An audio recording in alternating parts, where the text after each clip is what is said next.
Sveiki, su mumis šiandien Vilnius, aš Aistis ir šiandien aš Vilnius. Va, kaip matot, katedros ir va, matot, Vilniui vaikštų. Nu ir čia medžiaga, kaip matot, iš Vilniaus, kadangi nusprendžiau aplankyti Vilnių. Nu ir mes čia su klase, vadinasi, iš Kauno varėm stoties į Vilnių ir mes čia dabar vaikštom gatvėse, Kauno Eglutę, aplankėm jo, kaip būna. Man atrodo, kviečia mane klasiokai. Tai žodžiu, jūs dar gausit kontento, dar čia bus daug scenų viso. Tai bažnyčia graži Kauno, mėnulis, ant prikolo. Nu, labai keistai žiūri mane. Ir va, šita vieta, kur mes vaikštom.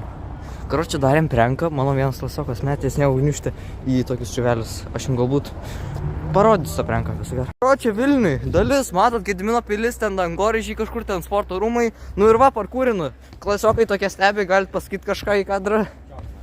Ne, čia jam bairo. Va. Siena.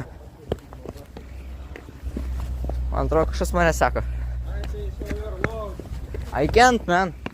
I'm busy, can't you see? Now. Nu mes turim tokią kaip sieną. Va matot, tokia kaip siena, čia buvo miestas saugojo šitą sieną.